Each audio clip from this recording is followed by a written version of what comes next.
할렐루야. 이 밤에 참 잘 나오셨습니다. 우리 옆에 분 한번 인사하도록 하겠습니다. 잘 나오셨습니다. 잘 나오셨습니다. 큰은혜 받으십시오. 큰은혜 받으십시오. 예, 오늘 본문의 말씀을 통해서 축복의 길에 부어지는 마중물, 축복의 길에 부어지는 마중물이라는 제목으로 말씀을 나누도록 하겠습니다. 우리 약 3일 동안 우리가 함께 은혜를 나누었습니다. 은혜 받은 것도 중요하고 은혜의 말씀도 간직하는 것도 중요한데 이 은혜를 쏟지 않도록 우리가 늘 이 은혜의 말씀을 붙들고 온전히 살아갈 수 있는 우리 믿음의 모든 가족들이 되기를 주의 이름으로 간절히 축복합니다. 그러므로 말미암아 우리 이 은혜의 놀라운 이 하나님의 주신 은혜의 선물과 이 귀한 말씀이 우리의 삶과 함께 이루어지고 그 삶 가운데 그 말씀을 붙들고 믿음으로 한 걸음 한 걸음 말씀대로 살아갈 때에 그 말씀에 약속하신 것이 그 믿음에 동행하는 성도들에게 온전히 아름다운 복으로 나타나게 될 줄 믿습니다. 그래서 이 축복의 길에 부어지는 마중물, 이 굉장히 중요한 의미의 이 제목들인데요. 축복의 길에 부어지는 그 마중물이 뭘까? 축복의 길, 축복의 삶, 복된 길, 그 가운데에 뭔가 우리가 나아가야 될 이 축복의 길 가운데 우리가 나가는 어떤 자그마한 마음의 준비와 정성과 태도는 어떤 것일까? 돌아보면 여러분 어릴 때 보시면은 그 펌프 혹시 기억하십니까? 수동 펌프, 수동 펌프를 집에 혹시 갖고 계셨는지 모르겠네요. 집에 저희 집에는 있었습니다. 동네 유지집이라서 이 펌프를 이렇게 있으면 그냥 이제 말라 있는 상태에서 펌프를 하면 어떻게 돼요? 펌프질을 하면 물이 안 올라오죠. 그럼 어떻게 합니까? 바가지를 탁 떠가지고 한 바가지 탁 넣으면 이렇게 조금 이렇게 이죠 사투리 자꾸 놀라게 가지고 이렇게 하다 보면 물이 쫙 올라오게 됩니다. 콸콸콸 올라오겠죠. 시원한 지하수가 퍼지게 되는 것을 보게 됩니다. 시원한 지하수가 연결되어 있지만 그 지하수를 끌어내기 위해서는 마중물이 필요한 것을 보게 됩니다. 하나님의 놀라운 이 축복, 하나님의 놀라운 복이 우리 가운데 연결되어 있어요. 그러나 그 축복에 연결되기 위해 그 축복이 우리 가운데 실제로 나타나고 드러나기 위한 마중물이 필요한데 그 마중물이 뭔가 말씀대로 지켜나가는 순종의 발걸음이죠. 오늘 이 아브라함의 종을 통해서 순종이 어떠한지를 한번 우리가 살펴보기를 원합니다. 하나님께 인도함을 받는, 하나님께 이 발자국 가운데 동행하며 나아가는 그 발자국 가운데에서 하나님의 놀라운 복이 이 아브라함의 종을 통해서 아브라함의 가정에 또 이삭의 가정에 어떻게 드러나고 나타나는지를 살펴보기를 원합니다. 하나님의 인도를 받는 이 책은 항상 기독교 역사상 가장 많은 베스트셀러에 해당됩니다. 오늘날의 시대도 마찬가지고 성도들이 제일 관심 있는 게 뭐냐면 이 세대를 어떻게 살아가야 될 건가? 어떻게 해야 하나님의 인도를 받는가? 무엇이 하나님의 인도함인가? 라는 것을 항상 고민하고 생각하게 되고 궁금하기도 하고 이게 진짜 맞나? 라는 의문이 들기 때문에 나도 하나님의 인도함을 좀 강력하게 아브라함처럼 야곱처럼 또 때로는 이 모세나 다윗처럼 좀 이렇게 인도함을 받고 싶은데 실제로 좀 어떤가요? 그런 인도함이 있어요, 없어요? 우리 가운데. 그러려면 선교사하고 목사하셔야 돼. 그런 강력함이 있으려면. 대부분의 하나님의 인도는 하나님의 말씀을 통해서 우리에게 임하는 것이죠. 그렇습니다. 인도함이 어디서 나타나는가? 사람들은 과거에 하늘의 음성을 통해서 직접 하나님께서 우리를 인도해 가신다라고 생각하면서 살아갈 때가 종종 있는 것을 보게 됩니다. 기도 많이 하면 하나님께서 어느 날 기도 속에서 딱 나타나셔가지고 그래 기도하는 종아 너에게 동쪽으로 가라고 명령할게. 이런 하나님은 아니에요. 왜요? 하나님은 인격적인 하나님이시기 때문에 그렇죠. 하나님의 계시는 이 66권으로 완성된 줄 믿습니다. 그러기에 하나님의 뜻이 여기에 다 있는 것이에요. 그러므로 말미암아 세미하게 만약에 아주 구체적인 그 부분에서 우리가 하나님이 뜻을 온전히 물어가며 간다, 하나님의 뜻을 아뢰며 간다 할 때에 하나님이 우리의 어떤 이 일상의 삶 가운데서 나아가는 구체적인 그 길 가운데에서 하나님이 과연 그것을 다 일일이 간섭하실까? 하나님은 방향을 얘기하셔요. 방향을. 그래서 여러분들이 어떤 방향 가운데 쓸 때에 그 방향 가운데에 비록 좀 실수하는 그 방향이라 하더라도 방향이 옳다면 그 선택 가운데에서는 합력하여 선을 이루게 하시는 놀라운 기회를 주시고 회복해 하시고 또 치유케 하시고 동행하여 주시고 붙들어 주시는 하나님인 줄 믿습니다. 다윗을 한번 보십시오. 다윗은 광야길 가운데 하나님의 인도를 늘 물었던 사람이에요. 그 물었던 그 놀라운 그 발자취를 보시면 하나님의 말씀이요, 하나님의 어떤 성품이요, 하나님이 어떤 분인지를 계속 갈망하고 찾는 것을 통해서 그는 하나님의 인도함을 받았다는 것이죠. 어려운 가운데서도 하나님은 나의 반석이십니다. 하나님은 나의 요새이십니다. 하나님은 나의 목자이십니다. 그러기에 내가 하는 곳마다 하나님께서 인도해 주실 것을 확실히 믿고 믿음으로 나아갔단 말이죠. 믿음으로 나아갔기 때문에 하나님의 인도 역시도 그 믿는 자를 통해서 온전히 드러나게 되는 것을 보게 됩니다. 그러므로 오늘날 시대 가운데 우리에게 하나님께서 음성으로 들려준다는 이것은 아주 극히 드문 일들이에요. 그러므로 우리는 하나님의 인도함을 어디서 받아야 되는가? 우리에게 주신 이 선물인 하나님의 말씀을 통해서 하나님의 세미한 인도하심을 받아야 될 줄 믿습니다. 그럼 하나님의 인도함을 받는데 가장 중요한 도구가 뭐겠습니까? 하나님의 인도함을 받는데 가장 중요한 동기요 또 도구는 말씀밖에 없어요. 용한 목사에게 묻지 마십시오. 여러분 지혜가 아주 충만한 장로님이나 권사님이나 물론 사회생활 부분에서는 지혜가 필요하기 때문에 그런 거 많이 물으셔도 좋습니다만은 우리의 삶의 신앙과 믿음에 관해서는 우리 마음 가운데 불안하고 또 염려가 일어나기도 하고 이건가 저건가 갈 바를 알지 못할 때에 어디로 나가셔야 되냐면 여기로 나가셔야 돼요. 이 말씀을 통해서 나가셔야 됩니다. 그런데 이 말씀을 읽지 않고 말씀을 묵상하지 아니하고 말씀과 상관이 없으면 어느 날 갑자기 딱 집어들고 몇 페이지를 딱 넘겼는데 딱 읽었던 본문이 연락이 왔더라 이런 본문이 왔어요. 이게 인도하심을 받는 것일까요? 하나님은 그렇게 역사하시는 분이 아니십니다. 구체적으로 버스 노선이 그 목적지를 향하는 것처럼 하나씩 하나님은 하나님의 발자취를 이 말씀과 함께 동행할 수 있도록 해주셨다는 사실입니다. 그러므로 말씀을 친밀하게 말씀과 함께 동행하지 않으면 우리는 하나님의 인도함을 받을 수도 없을 뿐만 아니라 하나님의 인도함을 잃어버리고 놓쳐버릴 때가 있게 되는 것입니다. 그러나 반대로 하나님과의 그 관계 가운데에서 하나님의 말씀인 이 성경 말씀 가운데에서 꾸준히 주의 말씀과 함께 교제를 한다면 주님은 그 말씀을 통해서 우리를 세미하게 또 하나님께서 목자가 되어주심으로 말미암아 다윗의 고백처럼 아름답게 우리를 인도해 가심을 이 말씀과 함께한 그 순간과 그 마음과 그 믿음 가운데에서 드러내 보이실 것이라는 것이죠. 그래서 다윗이 뭐라고 고백합니까? 시편 23편 6절 말씀에 내 평생의 선하심과 인자하심이 반드시 나를 따르리니 내가 여호와의 집에 영원히 살리로다. 내 평생에 어떤 것이 반드시 따른다고 되어 있어요? 선하심과 인자하심이 나를 반드시 따라온다는 거예요. 여호와께서 나를 인도해 가시기 때문에 그런 것이죠. 어디까지요?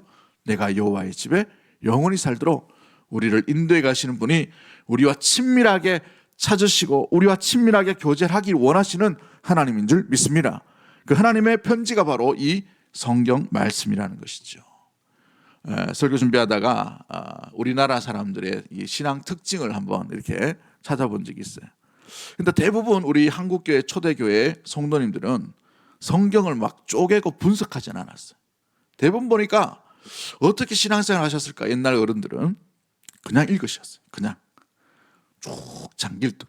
그죠?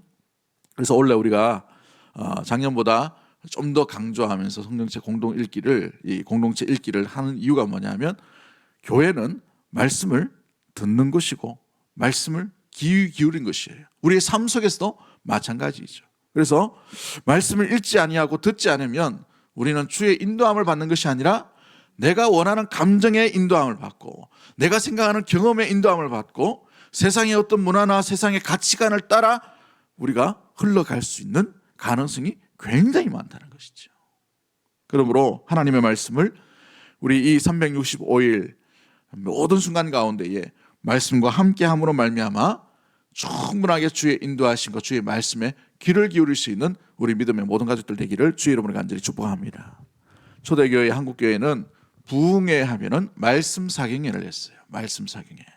그래서 이렇게 찾아보니까 말씀 사경에 대단히 많이 어떤 능력과 역사들을 어떤 하나님의 인도하심 가운데에 받았고 또 경험했던 그 목사님들을 특징을 보니까 신약을 1000번 읽으신 분이고 구약을 500번을 읽으신 분이 있었어요. 또 어떤 분은 보니까 300번, 300번 읽으셨어요. 300번, 300번. 또 어떤 분은 보니까 어느 구절, 특정 구절을 수백 개를 달달달 외우신 분이 있고, 이게 다 말씀을 통해서 이렇게 하는 것들을 보게 되죠. 저도 아침에 새벽기도 끝나고 올라가면 아니면 아침에 10시나 11시쯤 되면 그걸 틉니다. 공동체 읽기. 성우가 얼마나 목소리가 좋은지 쭉 같이 읽어요. 근데 읽다 보면 말씀이 우리에게 생각과 마음을 잠기게 그렇게 들으셔야 됩니다. 아, 목소리 좋네. 그냥 진도를 따라서 하네. 그게 아니라 주의 말씀에 인도함을 받기 위해 내 생각 거기 맡기셔야 돼요. 마음을 맡기셔야 돼요. 그러므로 이 말씀이 이끄시는 대로 우리가 잠겨야만 비로소 우리의 삶의 방향과 발걸음이 온전히 주의 인도하심을 받게 되는 것이죠. 오늘 아브라함의 종은 하나님 앞에 어떻게 인도함을 받고 있습니까? 첫 번째 우리가 기억해야 될 것은 창세기 24장 50절과 52절 말씀에 이렇게 되어 있어요.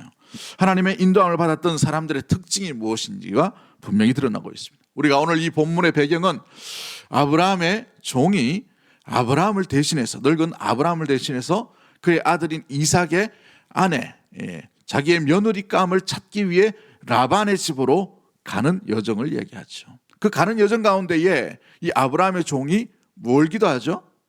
순적히 만나게 해달라고. 그 순적히 만나게 해달라는 표시가 뭐예요? 낙타에게 물을 먹일 때, 자기에게 물을 달라 할 때 자기에게도 물 줄 뿐만 아니라 낙타에게도 물을 자원해서 먹이는 그 영인이 있다면 하나님께서 순적히 만남을 알게 됩니다. 그것을 언약으로 어디다 약속을 합니까? 아브라함의 몸속에다가 손을 넣고 약속을 하고 서약을 하죠. 하나님의 뜻이 순적히 이루어지기를 원한다라고 이게 서약하고 나갑니다. 그런데 오늘 보면 전체를 읽지 않았지만 3번에 걸쳐서 이 아브라함의 종은 자기가 하나님 앞에 약속하고 하나님께 뜻을 묻고 하나님께 아뢰었던 그 모든 부분을 잊지 아니하고 한결같이 그 이야기를 해요. 만나는 사람마다 이야기한다는 말이죠. 여인을 만났을 때에도 그 이야기를 합니다. 라반을 만났을 때 라반과 그의 어머니를 만났을 때도 그 이야기합니다. 또 그 스스로가 하나님 앞에 그 이야기를 함으로 말미암아 이 일이 하나님 앞에 순적히 이루어지기를 원합니다 라고 이렇게 이야기하는 것을 보게 되죠. 그 가운데 그 뜻을 받았던 라반과 부두엘이라는 사람이 어떻게 표현하고 있는지 한번 보도록 하겠습니다. 50절 말씀 우리 한번 읽어볼까요? 시작. 라반과 부두엘이 대답하여 이르되 이 일이 여호와께로부터 말미암았으니 우리는 가부를 말할 수 없노라. 라반이라는 사람은 꾀돌이였고 거짓말을 잘하는 사람이었어요. 남을 속이는데 능한 사람이었습니다. 야곱을 속일 때 얼마나 많은 속임을 했던 사람입니까? 그런데 이 사람 역시도 뭘 하고 있어요? 여호와께로 이 일이 말미암았는지를 알겠노라라고 되어 있죠. 그렇습니다. 아무리 깨달이고 아무리 뭔가 남을 속인다 하더라도 하나님의 뜻이 무엇인지를 묻지 않고는, 분별하지 않고는 하나님의 인도함을 받을 수가 없다는 사실입니다. 이 일이 그냥 된 것이 아니에요. 3번에 걸쳐서 이와 같은 일들이 일어나는 것은 하나님만이 하실 수 있다라는 것을 알기에 이 일이 하나님으로 말미암아 된 뜻이다라고 이렇게 분별하고 있는 모습을 보게 됩니다. 사랑하는 성도 여러분, 그렇습니다. 하나님께 인도함을 받는 성도는 어떤 모습이 되어야 될까요? 하나님의 뜻이 뭔지를 분별할 줄 알아야 되는 것이죠. 이게 하나님께서 기뻐하시는 건가? 하나님께서 미워하시는 건가? 하나님께서 인정하시는 길인가? 하나님께서 인정하지 않는 길인가? 그걸 분별한다는 말이죠. 감나라 대추나라 하시는 하나님이 아니에요. 우리 방향이라는 것이죠. 이 방향으로 나아가면 하나님께서 기뻐하시는 방향일까? 아니면 엉뚱한 길로 나갈 때에 하나님께서 그걸 기뻐하시는 방향일까? 그러게 성경 읽을 때에도 긴 맥락 가운데 같이 읽어야 돼요. 전체를 읽으셔야 된다는 것이죠. 아브라함의 종은 3번에 걸쳐서 하나님의 뜻을 묻고 하나님의 뜻이 이루어짐을 계속해서 다른 사람에게 증거하고 이건 하나님의 뜻입니다라고 강조하고 있는 것을 보게 됩니다. 아브라함의 종은 이미 하나님의 뜻이 무엇인지 알았어요. 그 안 것을 이 부두엘과 라반에게 이야기하는 것이죠. 들려주는 것입니다. 그럴 때에 그들 역시도 이건 사람으로서는 할 수가 없는 일이구나 라는 것을 알고 깨달음으로 말미암아 하나님의 뜻에 인도함을 받는 그런 모습들이 되어 간다는 사실이죠. 사랑하는 성도, 그렇습니다.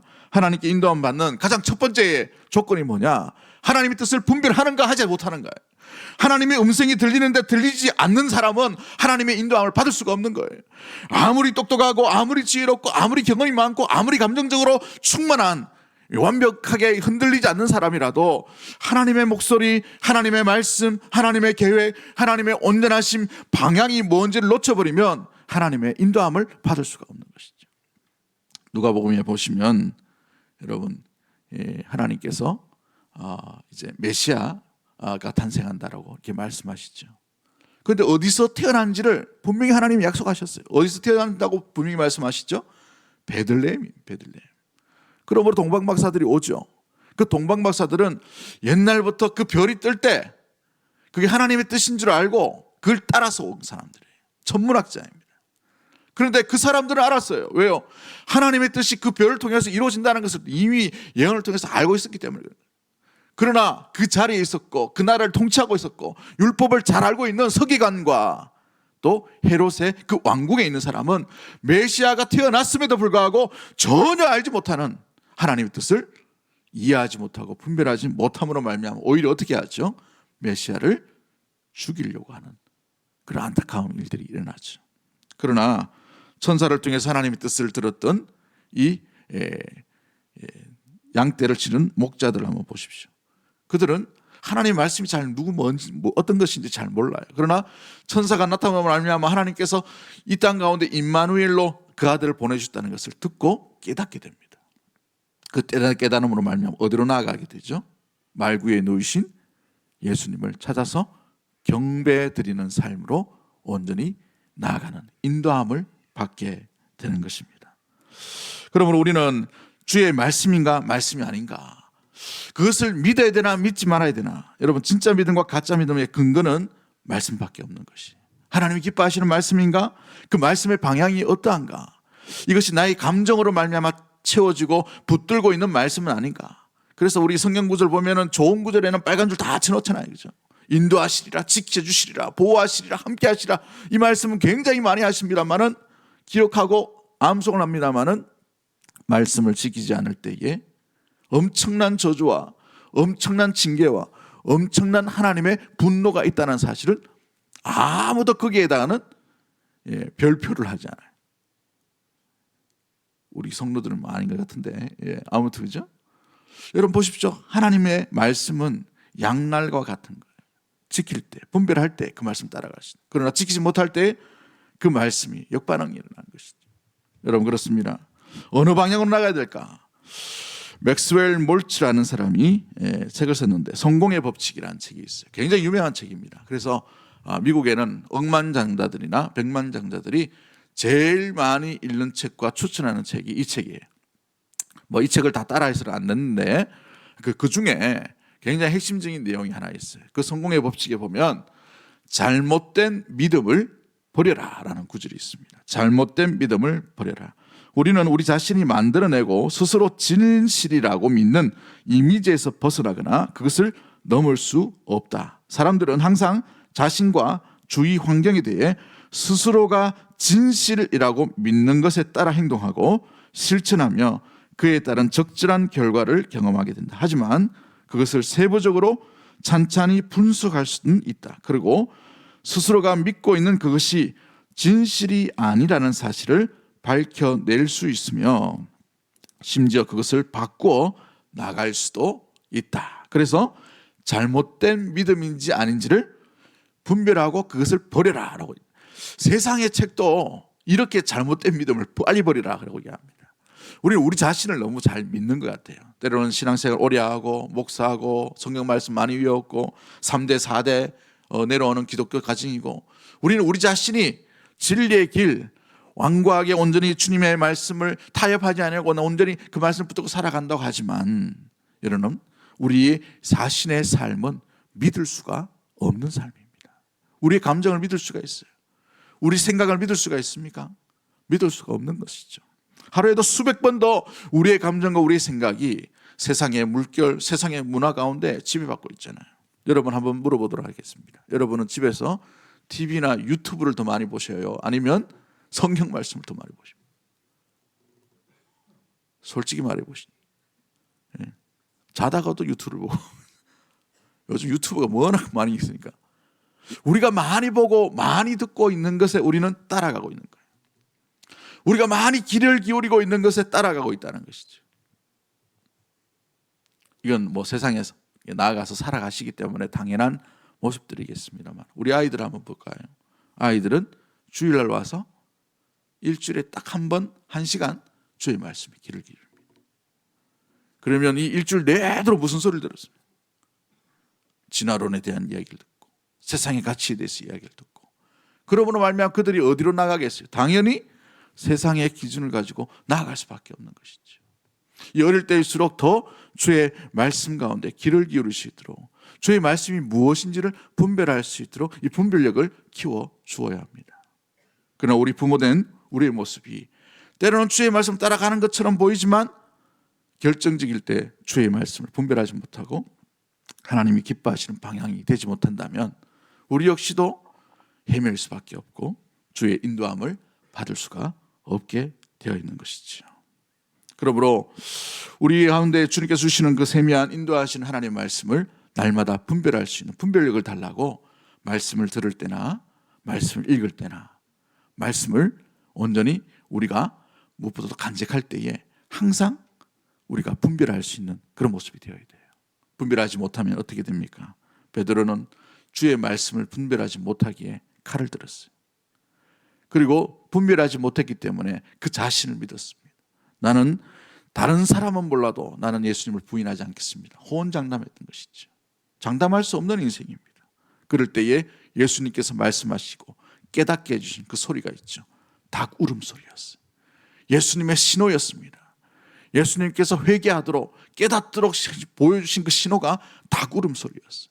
그 닭 울음소리로 말미암아 그는 다시 주의 말씀을 듣고 기억하고 돌이키는 일들이 일어나게 되었다는 사실입니다. 우리 안에 이 닭 울음소리와 같은 깨닫는 은혜가 날마다 이 땅 가운데 살아가는 동안에 분별할 수 있는 은혜로 말미암아 주의 인도하심을 날마다 경험하고 따라가는 우리 믿음의 모든 가족들이 되기를 주의 이름으로 간절히 축복합니다. 두 번째가 뭐냐 하면 그 말씀대로 순종하는 거예요. 시간이 너무 많이 갔기 때문에 첫 번째 것만 그렇게 하도록 하겠습니다. 불만이 있으신 것 같네. 예, 원래는 이 세 장밖에 안 했는데 우리 다음 주나 다다음 주에 이렇게 또 다루도록 하겠습니다. 여러분 기억해야 될 게 뭐냐 하면 말씀과 뜻을 깨닫는 것이 주의 인도함을 받는 첫 번째입니다. 이게 가장 중요하기 때문에 제일 많이 강조한 것이죠. 가장 중요한 것은 내 뜻을 이해하는 게 아니에요. 내 마음의 상태를 이해하는 게 아니에요. 그래서 저희 스승인 우리 정필돈 목사님은 성도들 상담하지 마라 그래요. 상담하지 마라. 상담하다가 그 마음에 본인이 목사라도 치유할 수 있거나 아니면 들어줌으로 말미암아 온전한 방향으로 나아갈 수 있으면 괜찮은데 그렇지 못하다는 거예요. 다 각자의 답을 갖고 있어요. 목사에게 듣고 싶은 답이 있단 말이에요. 근데 그건 진리가 아니에요. 자기가 듣고 싶은 말이라는 것이죠. 성경 말씀을 가르치라는 거예요. 오히려 성경 말씀을 권유하라는 거예요. 성경의 뜻을 온전히 이해하라고 성경 말씀을 더 읽으라고 하는 거죠. 여러분 저에게 찾아오실 때에 기도원 가셔가지고 성경을 3일 동안 읽고 그 말씀 가운데 주의 말씀을 분별하는 거예요. 이렇게 되면 얼마나 좋을까요? 그러나 우리는 우리가 듣고 싶은 뜻과 우리가 듣고 싶은 답을 안고 이것이 하나님의 뜻인 장 착각함으로 말미암아 그 뜻을 위해 살아갈 때가 있다. 더 달콤해요. 더 길을 기울인다는 것이죠. 그러다 보니 주님의 길을 걸어가는 것이 아니라 나의 길을 걸어갈 때가 얼마나 많은지 한번 보십시오. 이렇기 때문에 우리는 실패해버립니다. 좌절하게 됩니다. 이게 주의 뜻입니까? 또 헷갈리게 하는 것이죠. 그러므로 사랑하는 성도 여러분, 가장 중요한 것은 오늘 우리 마음의 어떤 감정이 아니고 내 생각의 어떤 지혜가 아니에요. 내 생각과 내 지혜를 내려놓을 수 있는 그 마음과 겸손하게 주의 말씀을 어떻게 내가 받아들일까? 어떻게 간직할까? 주님께서 원하시고 뜻하시는 것이 내 인생 가운데 무엇일까? 날마다 주님 앞에 이 말씀을 펴놓고 말씀을 듣고 말씀을 기억하면서 주의 길 인도함을 온전히 받음으로 말미암아 나의 길이 아니라 주님의 길을 걸어가는 우리 대구동성의 모든 가족들이 되기를 주의 이름으로 간절히 축복합니다. 기도합니다. 하나님 아버지 감사합니다. 주님의 인도함을 받기를 원합니다. 주의